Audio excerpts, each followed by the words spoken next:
Talibé, j'ai l'impression de dire, j'ai envie de dire ce matin, un nouveau Séné Samo est né en Guinée. Ça rappelle bien évidemment ce sobriquet qu'on avait collé au président Lansana Conté, qui passait le clair de son temps justement dans ces champs du côté de Bromaya et autres. Ouais.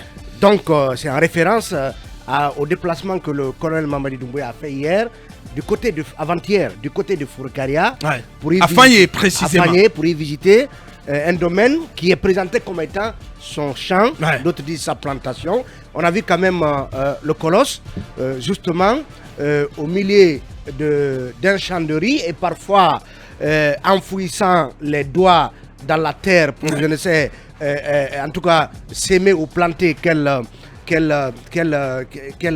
arbre, je ne sais pas trop. Ouais. Mais en tout cas, on a vu le colonel dans un vaste domaine, ouais. Dont la superficie fait polémique, puisque certains parlaient de 47 hectares, de 57 hectares, et quelques informations ont été données plutôt par quelqu'un qui conteste l'acquisition de ce domaine par le colonel Mamadi Doumbouya. Effectivement. Il s'agit de Sékou Chérif Fadiga, ouais. C'est un acteur, un cadre de l'UFDG, qui dit ne pas accepter à tout prix, même au prix de sa vie, ce qu'il appelle cette spoliation. Ouais. Lui parle de 47 hectares que le président de la transition aurait acquis via un entrepreneur de la place. Ouais. Et aujourd'hui, il y a donc bisbille parce que la famille de Fadiga pense que c'est une spoliation. Donc on voit finalement que le colonel, et vous vous rappelez, il y a eu ce conseil des ministres au cours duquel il avait été demandé à chaque ministre, ouais. À chaque membre du gouvernement d'aménager 50 hectares. 50 hectares. Et donc, cette image a été suivie de celle du Premier ministre. Également à Fourekaria, dans la localité de Moussaïa. Le prix Nelson Mandela qu'on a vu avec son fusil, voilà. Du côté de Kroussa. Voilà. Oh Dieu, voilà. Oh Dieu. Voilà. Ouais. Avec son fusil. Franchement, je manque de mots ce matin pour le prix Nelson Mandela. Mais j'ai vu ça, mais c'est pas possible. C'est pas possible. C'est comme ça par là-bas. On va au champ. Comme je disais, comme j'ai l'habitude de dire, c'est la diplomatie à la Maurice Sanda, c'est l'agriculture à la Maurice Sanda. Moi, je suis pas étonné. Il se plaît bien dans cela. Franchement, et ce qui est plaisant, c'est de le voir décontracté. Voilà, il fait comme bon lui semble, à sa façon, et comme la ministre de l'Environnement d'ailleurs, voilà, décontracté. Voilà, ils s'en foutent pas mal des critiques des médias, c'est pas leur problème.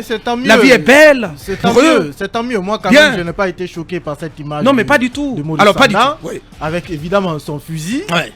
Là-bas, la plupart du temps, on va au champ avec un fusil. Je vois Lincoln qui écarquille les yeux pour me regarder. Ouais. Mais la plupart du temps, on va au champ avec son fusil. Ouais. Donc, il a juste épousé le contexte, l'environnement dans lequel il se trouvait. Ouais. Mais moi, il ne va pas prendre son fusil pour venir au département.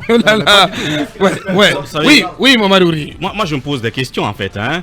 Le Séné Samo, le premier, feu de Lansana Conté, où se trouve son champ aujourd'hui en fait.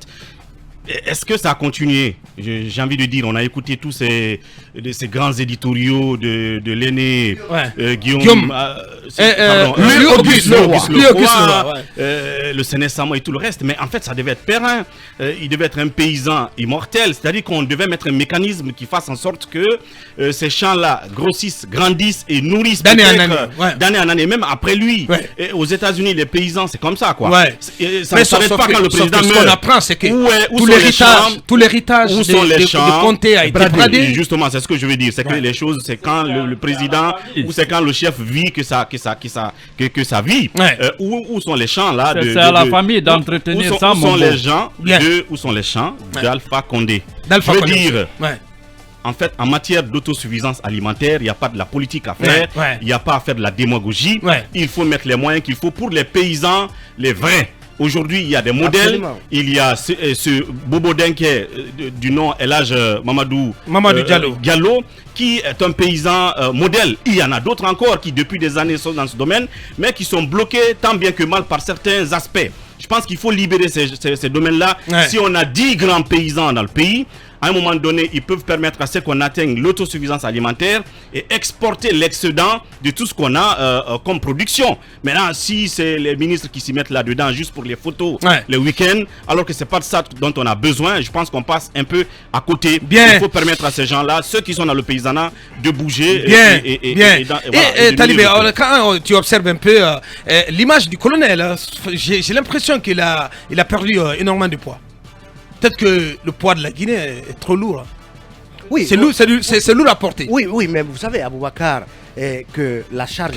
Il affiche aujourd'hui une silhouette plutôt longiligne. Le poids de la charge présidentielle, ce n'est pas à négliger. Vous voyez, par exemple, le cas de Obama, qui, bien qu'étant arrivé au pouvoir relativement jeune, vous avez vu ses cheveux blanchir à un rythme incroyable. La charge présidentielle, ce n'est pas que comme quand il gérait ses hommes à lui du côté de Kalea.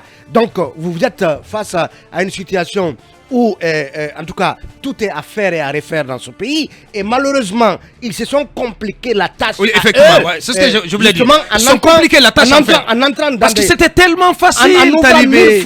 C'était tellement facile. En ouvrant 1000 francs, en entrant dans des conflits dont on ne sait pas ce qu'ils cherchent dedans. Donc, et résultat aujourd'hui, voilà, ils sont complètement dos au mur. Ou peut-être que le colonel, Aboubacar, l'autre chose, vous savez, rester enfermé entre 4 murs au palais Mohamed V et pratiquement du lundi au dimanche. Lui-même il vit reclus entre 4 murs. Il est beaucoup plus au sport. Il passe beaucoup plus de temps à faire du sport. Oui, dans la salle de sport ultra-moderne aménagée au commandement de la gendarmerie. Il y a une salle de sport aménagée là. Voilà, les parties de plaisir qui s'offraient parfois pour aller à des restaurants ou aller parfois, en tout cas, prendre un jus avec des amis. Il n'a plus ce temps-là. Donc il est reclus au palais. Et les mêmes visages devant lui tous les matins. Ça gonfle à la fin du compte. Il y en a qui l'énervent. Parce qu'ils viennent lui raconter des histoires. Aboubacar. Et apparemment, il s'est bunkérisé aussi comme Alpha Condé. Attention, voilà, tous les numéros déconnectés, WhatsApp, c'était très inquiétant. Et Aboubacar, quelqu'un ironisait hier en me disant que, enfin, le président de la transition et le premier ministre ont commencé à déclarer leurs biens. Ça commence par des champs. Ouais, mais que le premier ministre, que j'ai écouté hier à Moussaïa, qu'il ne vienne pas nous raconter ici que voilà, à ce rythme-là, la Guinée atteindra le point d'autosuffisance alimentaire. C'est pas comme ça. C'est pas par un claquement de doigts. C'est pas parce que vous avez fait 50 hectares ici, 50 autres hectares là que d'un seul coup, par un claquement de doigts, voilà, on atteint le point de l'autosuffisance alimentaire. Nous, on vivra Il faut une politique bien pensée. Aboubacar, nous, on ne vivra pas de leur champ. 50 hectares de leur côté pour nourrir combien de Guinéens. Mais ce qu'il faut ajouter par rapport au président, il est désormais, le premier magistrat de la Guinée est désormais au cœur d'un conflit domanial. Oui, mais bien sûr. Oui, mais oui, bien sûr. Les hectares de foyer, bien sûr, réclamés aujourd'hui par la famille Fadiga. Mais c'est pas une belle image pour le président.